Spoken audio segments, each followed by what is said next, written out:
Deus, queridos, nós queremos compartilhar a palavra do Senhor. Eu quero compartilhar a palavra do Senhor, aquilo que o Senhor colocou no meu coração para falar com os queridos nesta noite. Eu quero pedir que você abra a sua Bíblia, Evangelho de João, capítulo de número 11.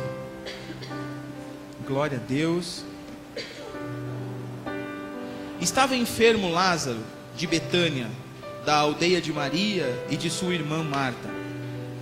Esta Maria, cujo irmão Lázaro estava enfermo, era a mesma que ungiu com bálsamo o Senhor e lhe enxugou os pés com os seus cabelos. Mandaram, pois, as irmãs de Lázaro dizer a Jesus: Senhor, está enfermo aquele quem amas. Ao receber a notícia, disse Jesus: esta enfermidade não é para a morte, sim para a glória de Deus. Repita comigo: glória de Deus. A fim de que o Filho de Deus seja por ela glorificado. Ora, amava Jesus a Marta e a sua irmã e a Lázaro. Quando, pois, soube que Lázaro estava doente, ainda se demorou 2 dias no lugar onde estava. Depois disse aos seus discípulos: vamos outra vez para a Judéia. Disseram-lhe os discípulos: mestre, ainda agora os judeus procuravam apedrejar-te e voltas para lá? Respondeu Jesus: não são 12 as horas do dia? Se alguém andar de dia não tropeça, porque vê a luz deste mundo. Mas se andar de noite tropeça, porque nele não há luz. Isto dizia e depois lhes acrescentou: nosso amigo Lázaro adormeceu, mas vou para despertá-lo. Diga: despertá-lo. E disseram-lhe, pois, os discípulos: Senhor, se dorme, estará salvo. Jesus, porém, falara com respeito à morte de Lázaro, mas eles supunham que tivesse falado do repouso, do sono. Então Jesus lhes disse claramente: Lázaro morreu, e por vossa causa me alegro de que lá não estivesse, para que possais crer, mas vamos ter com ele. Então Tomé, chamado Dídimo, disse aos discípulos: vamos também nós para morrermos com ele. Chegando Jesus, encontrou Lázaro já sepultado, havia 4 dias. Ora, Betânia estava a cerca de 15 estádios perto de Jerusalém. Muitos dentre os judeus tinham vindo ter com Marta e Maria, para as consolar a respeito do seu irmão. Marta, quando soube que vinha Jesus, saiu ao seu encontro. Maria, porém, ficou sentada em casa. Disse, pois, Marta a Jesus: Senhor, se estiveras aqui, não teria morrido meu irmão. Mas também sei que mesmo agora, tudo quanto pedirdes a Deus, Deus te concederá. E declarou-lhe Jesus: teu irmão há de ressurgir. Eu sei, replicou Marta, que ele há de ressurgir na ressurreição do último dia. Disse-lhe Jesus: eu sou a ressurreição e a vida. Quem crê em mim, ainda que morra, viverá. E todo o que vive e crê em mim, não morrerá eternamente. Crês isto? Sim, Senhor, respondeu ela. Eu tenho crido que tu és o Cristo, o Filho de Deus, que devia vir ao mundo. Tendo dito isto, retirou-se e chamou Maria, sua irmã, e lhe disse em particular: o mestre chegou e te chama. Ela, ouvindo isto, levantou-se depressa e foi ter com ele, pois Jesus ainda não tinha entrado na aldeia, mas permanecia onde Marta se avistara com ele. Os judeus que estavam com Maria em casa e a consolavam, vendo-a levantar-se depressa e sair, seguiram-na, supondo que ela ia ao túmulo para chorar. Quando Maria chegou ao lugar onde estava Jesus, ao vê-lo, lançou-se-lhe aos pés, dizendo: Senhor, se estiveras aqui, meu irmão não teria morrido. Jesus, vendo-a chorar, e bem assim os judeus que a acompanhavam, agitou-se no seu espírito e comoveu-se, e perguntou: onde o sepultastes? Eles lhe responderam: Senhor, vem e vê. Jesus chorou, e então disseram os judeus: vede quanto o amava. Mas alguns ainda objetaram: não podia ele, que abriu os olhos ao cego, fazer que esse não morresse? Jesus, agitando-se novamente em si mesmo, encaminhou-se para o túmulo. Era este uma gruta, cuja entrada tinham posto uma pedra. Então Jesus ordenou: tirem a pedra. E disse-lhe Marta, irmã do morto: Senhor, já cheira mal, porque já há 4 dias que está lá. E respondeu-lhe Jesus: não te disse eu que, se creres, verás a glória de Deus? Tiraram então a pedra. E Jesus, levantando os olhos para o céu, disse: Pai, graças te dou porque me ouviste. Aliás, eu sabia que sempre me ouves, mas assim falei por causa da multidão presente, para que creiam que tu me enviaste. E tendo dito isto, clamou em alta voz: Lázaro, vem para fora. E saiu aquele que estava morto, tendo os pés e as mãos ligados com ataduras e o rosto envolto num lenço. Então lhes ordenou Jesus: desatai-o e deixai-o ir. Muitos, pois, dentre os judeus que tinham vindo visitar Maria, vendo o que fizera Jesus, creram nele. Amém. Senhor, que a tua palavra continue falando aos nossos corações. No nome de Jesus nós oramos e agradecemos. Amém e amém. Glória a Deus. Amém, amados? Queridos, que palavra maravilhosa. Palavra que por si só fala aos nossos corações. A gente pode entender que, ao ler esse texto, a gente já consegue compreender uma mensagem do Senhor. Vamos pensar um pouco naquele texto, nas 2 irmãs que, quando encontram Jesus, em vez de dizer assim: Senhor, obrigado porque o Senhor veio para o velório do nosso irmão, não tem problema que o Senhor chegou atrasado, mas o Senhor mostrou que a gente é importante. Vamos pensar aqui. Será que Jesus ia em todos os velórios? Será que Jesus ia em todos os enterros? Eu acho difícil. Eu penso que é muito difícil que isso seja uma verdade, que Jesus vá em todos os velórios, em todos os enterros. Mas ele fez questão de ir na casa de Lázaro. O olhar delas não foi esse. Ah, Senhor, se o Senhor tivesse chegado aqui, meu irmão não tinha morrido. E aí ele explica, e ele diz assim: se crerdes, verás a glória de Deus. Eu creio, tal. E aí vai e chama outra irmã, e a outra irmã vem e fala a mesma coisa: Senhor, se o Senhor tivesse aqui, meu irmão não teria morrido. Se o Senhor tivesse vindo na hora, se o Senhor tivesse visto quando eu estava desempregado, se o Senhor tivesse olhado para mim quando eu estava com problema, se o Senhor tivesse visto lá a hora que eu estava enfrentando dificuldade na minha casa, se o Senhor tivesse prestado atenção na minha oração, se o Senhor tivesse me trazido uma coca de 3 litros, não teria acontecido isso. E amados, eu quero que você entenda junto comigo que Deus tem planos muito maiores para a nossa vida. Mas é preciso que a gente enxergue o conteúdo. Porque se a gente ficar preso no rótulo, no tamanho da embalagem, a gente não vai conseguir vivenciar o melhor de Deus. E olha o que Deus tinha para aquela família. A experiência que Deus proporcionou para aquela família. E eu quero que você entenda, amados, que o sobrenatural de Deus não ficou lá no passado. Nós cantamos aqui que como Abraão olhou para as estrelas, como Noé acreditou na chuva mesmo em meio à seca, como Bartimeu clamou lá na estrada e ele pôde enxergar, por consequência do seu clamor, assim eu também vou crer, assim eu também vou acreditar. Nós cantamos agora há pouco. Ô pastor, eu não cantei que eu não sabia a letra. Tudo bem, mas estava junto com a gente aqui. A gente muitas vezes declara, fala, expressa, mas na hora da fé, na hora de colocar em prática, parece que os milagres ficaram lá no passado. E essa noite eu quero dizer a você, querido, Deus tem um milagre para você. Eu não sei se é um milagrão ou um milagrinho, mas é um milagre. Tem gente que fica com o olho tão grande no milagrão do vizinho, e aí não consegue ver o milagre de Deus. E eu testemunhei aqui uns dias atrás, falei com os irmãos que Deus me incomodou para ver e escrever a respeito dos milagres dele no dia a dia, no meu dia. E todos os dias, eu não consegui colocar no site ainda, eu coloquei só um dia, os outros dias está tudo escrito lá em casa, eu não consegui colocar.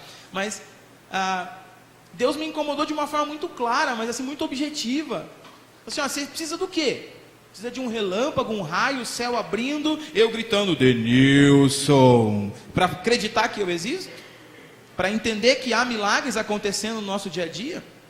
Será que você receber um telefonema de alguém não é sinal de um milagre, de alguém que te ama? Será que você ter um livramento no trânsito não é sinal de um milagre, de livramento do Senhor? Será que nada do que acontece no seu dia a dia mostra a você que Deus existe e está cuidando de você? E aí eu fiquei assim ligado, e eu contei a experiência dos irmãos aqui, que eu fui na maquininha de cheque lá no banco, e aí a mulher do banco ficou olhando para mim e falou assim: onde o senhor conseguiu essa folha? Eu falei assim: aqui na maquininha. Qual máquina? Essa que está aqui, do outro lado da porta de vidro. Não, não pode, moça, essa máquina não funciona faz 2 semanas. Acabou de funcionar. Não, não tem como, deixa eu ver essa folha. Está aqui, ó. Aquelas folhinhas com 4 cheques, está aqui. E eu precisava do cheque naquela hora e não dava tempo de ir na agência tirar, até porque não ia ter lá me esperando à disposição para pagar um convênio médico. E aí ela falou assim: não, não é possível. Aí chamou outra aqui, ó. Não, mas não é daqui dessa maquininha, né? Deixa eu ver. Aí eu falei assim: não, eu só vim perguntar por causa do número, devolve aqui, ó. Foi antes que ela pegue e fala que eu não posso levar, né? Mas assim, ó, só vim perguntar por causa do número, se que não está na sequência e tal. Não, mas o senhor acredita em milagre? Aí eu fiquei olhando para a cara dela assim, e falei: ô Jesus, eu quero perguntar para ela, né? Eu falei assim: olha que eu acredito, hein? Porque isso aqui é um milagre. Porque faz 2 semanas que essa máquina não funciona, a gente não colocou papel, não trocou papel, não veio fazer a manutenção, a gente está esperando o técnico, e teve pelo menos umas 4 pessoas que vieram hoje de manhã aqui, que saíram xingando todo mundo aqui, porque não conseguiu pegar a folha de cheque. Aí eu fiquei olhando para ela assim, Deus falando no meu coração, assim: tá vendo? Pô, bom. Fico esperando o céu abrir e eu gritar. E, pastor, mas isso aí foi coincidência, isso aí foi causalidade, isso foi mera sorte do Senhor. Você pode dar um nome que você quiser, eu vou chamar de milagre. E assim, queridos, aí teve um outro dia que eu coloquei lá um texto do milagre da multiplicação. Foram 2 milagres da multiplicação, Deus é tremendo. Lá Jesus multiplicou pães e peixes, aqui Jesus multiplicou juvenis, porque a gente não tinha ninguém para ir para o congresso. Aí começa assim, pipocando juvenil para todo lado, querendo ir para o congresso, eu falei assim: gente, isso é milagre.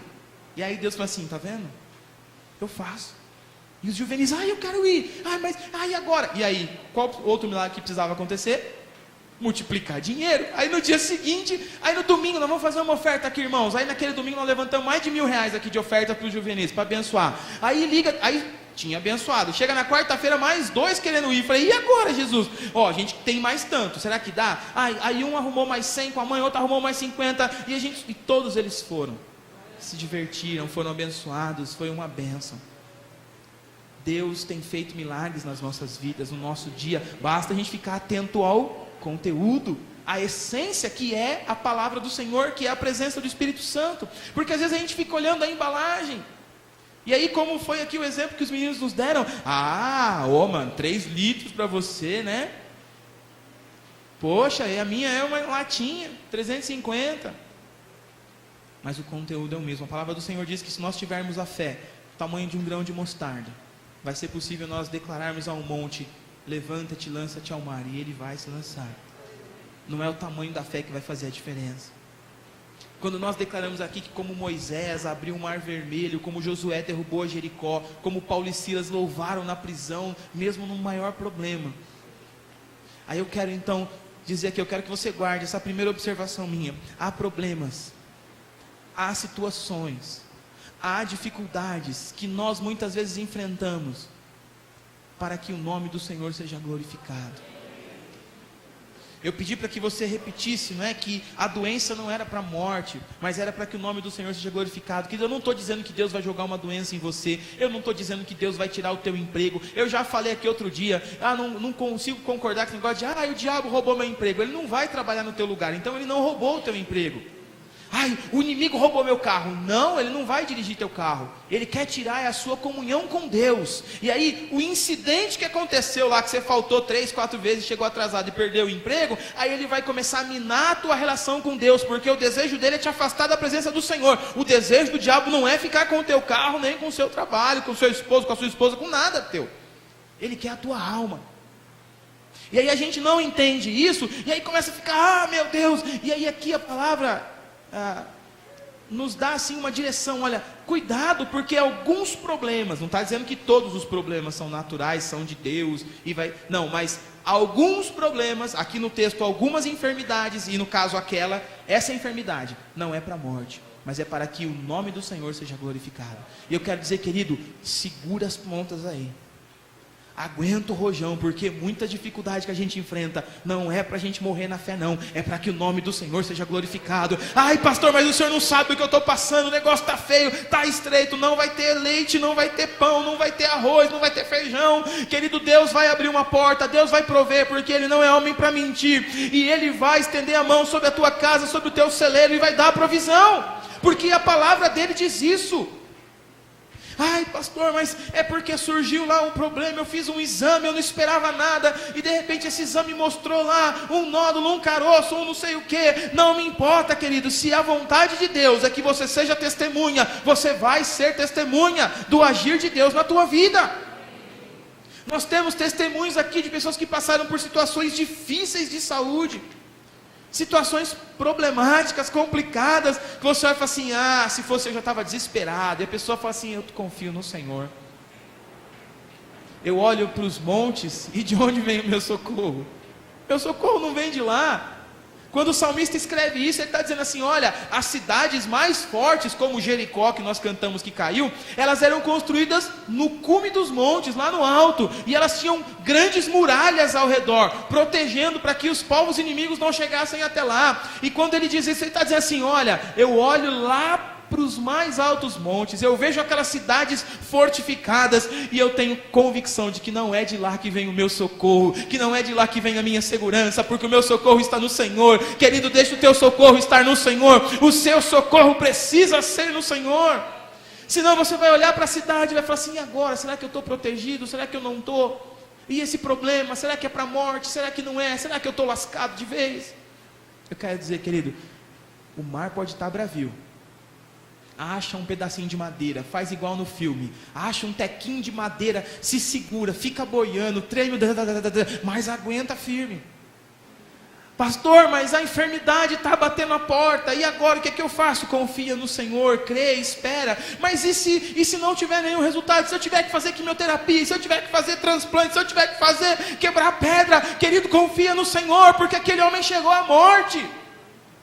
Ele não passou por processo cirúrgico, ele simplesmente morreu. E os homens assim, mestre, ele está descansando, né? Ele está dormindo. E Jesus falou assim, não queridos, Lázaro morreu. E eu acho que eles assim, como assim morreu? Morreu de morrer? Morreu.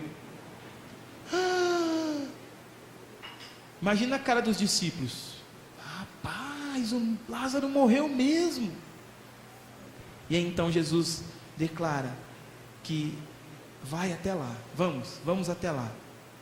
Eu acho que os discípulos dizem assim, mas vamos lá fazer o quê, mestre? O cara já morreu, você tinha que ter ido antes, né? Não, eles foram. Querido, Deus quer que você seja conhecido por aquilo que você tem vivido na presença dEle. A segunda observação que eu quero que você guarde no seu coração, quando Jesus chega naquela situação, uma situação terrível, uma situação complicada, de angústia, as duas irmãs ali sofrendo, desesperadas, e o texto diz que Maria já vai chorando, já vai angustiada, e Jesus também se comove com aquela situação, e aí ele fala assim, onde ele está?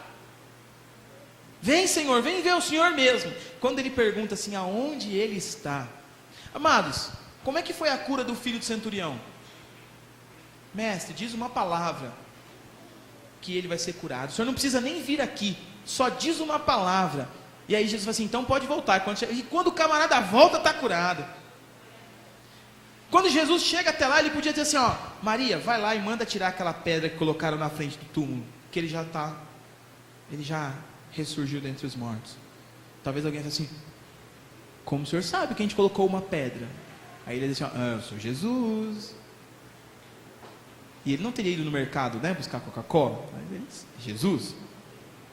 E ele diz assim, aonde ele está? Como quem diz assim, eu quero ir até lá, eu quero ir de encontro a ele. Amado, será que Jesus não está tentando ir de encontro a você também não? Muitas vezes é assim que acontece. O Senhor está dizendo assim, ei, onde é que você está se escondendo? Para de se esconder, eu quero ir até você. E o Senhor diz assim, onde ele está? E aí, vem Senhor, vem o Senhor mesmo. E aí é isso que eu quero que você guarde. Ele chega lá e diz assim, Lázaro, vem para fora. Qual foi a última vez que você ouviu o Senhor chamar o teu nome? Eu estou dizendo aqui, né? Ai, não pastor, se eu ouvir eu vou ficar louco, eu vou achar que eu estou ouvindo vozes. Eu estou falando no teu coração. Eu estou falando de convicção, estou falando de fé. Não é de vista, não. Não estou falando de você ver um vulto. Eu não estou falando de você ver matinho pegando fogo. Eu não estou falando de você ver um brilhozinho em lugar nenhum. Eu estou falando de você ter no seu coração a convicção de ouvir o Senhor te chamando. Assim como Samuel ouviu dizendo: Samuel, Samuel. Assim como Paulo ouviu dizendo assim: Saulo, Saulo, por que me persegues? Quando foi a última vez que você ouviu o Senhor falando: Denilson, Denilson, deixa de ser besta, o cheque já está na tua mão, vai para casa e paga o que você tem que pagar? Qual foi a última vez, amado, que você ouviu? Porque o Senhor, Ele quer te chamar pelo teu nome. Ele não vai chamar você de ei, ou, ei, Britão, ei, moreninha, ou do cabelo raspado, ou do moicano. Ele não vai te chamar assim, Ele vai te chamar pelo teu nome, porque Ele conhece você desde o ventre materno. Sabe o que é isso, amados? Amor. É um amor que a gente não vai encontrar em nenhum outro lugar, e muitas vezes a gente procura, mas não encontra, e esse amor é exatamente a essência que os meninos aqui mostraram. Às vezes a gente se preocupa com o rótulo e com o vasilhame, e esquece que o amor é o mais importante, o amor de Deus por nós, o amor que Ele dedicou, quando entregou seu Filho Jesus para morrer na cruz. O amor de Deus que te chama pelo nome, que fala assim: ei, vem para cá, vem para fora, sai de trás dessa pedra, não deixa que essa pedra atrapalhe você de chegar até mim. Quando diz assim, ó, rola a pedra, tira a pedra da frente, é Jesus dizendo assim, ó, tira, pode empurrar esses problemas de lado e pode vir, vem andando sobre as águas, pode vir que eu estou aqui te esperando, mas se eu afundar, eu estendo a mão, fica tranquilo, você não vai morrer. É o Senhor dizendo, convidando a mim e a você para estarmos perto dEle. Amados, mas isso só acontece se a gente entende que o principal não é o vasilhame, não é o externo, mas é a essência. E a terceira e última observação que eu quero que você compreenda é que no finalzinho do texto, a palavra do Senhor diz que muitas das pessoas, os judeus que estavam ali, a galera do velório, o pessoal que estava ali segurando a vela e tal, meus pêsames, meus sentimentos, viu, minhas condolências, tal, aquela galera toda que estava ali ao redor, e que não estava botando fé em nada, e diz a palavra que já fazia dias que eles estavam ali, acompanhando a viúva, as irmãs, né, não a viúva, as irmãs que tinham sofrido a perda do irmão. E aí diz a palavra do Senhor que consoladas elas estavam sendo, mas mais do que isso, ao final daquela situação, o texto diz que muitos deles creram no Senhor por conta da vida de Lázaro. Querido, seja qual for o túmulo, o sarcófago, o sepulcro, seja qual for a cova, o buraco que os problemas estão te empurrando, seja qual for o tamanho da pedra que está na frente, que não está deixando você olhar para o alvo, que não está deixando você caminhar com o Senhor, seja qual for o problema que está te impedindo de avançar, eu quero dizer em nome de Jesus, Deus quer fazer de você um exemplo, Deus quer fazer de você uma testemunha, para que as pessoas olhem para você e vejam mudança, para que as pessoas olhem para você e vejam transformação, para que as pessoas olhem para você e vejam o milagre de Deus. Não é para as pessoas olharem para a gente e falar assim, nossa, que bonitinho, olha a gravata vermelha do pastor, que chique. Não é para olhar para a gente e falar assim, olha, nossa, como ele anda bonitinho com a Bíblia debaixo do braço, gente, olha lá, ó, a gente anda assim, não. Não é para isso que o Senhor te chamou, querido.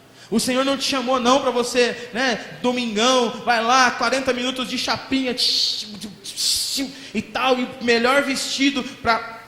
Olá, tudo bem? Camarada vai lá e fica assim, 2 horas no gel e tal, e papapá. Hoje é domingo, cheio de menina na igreja, sabe como é, né? Ainda mais eu que toco no louvor, estou sempre em evidência.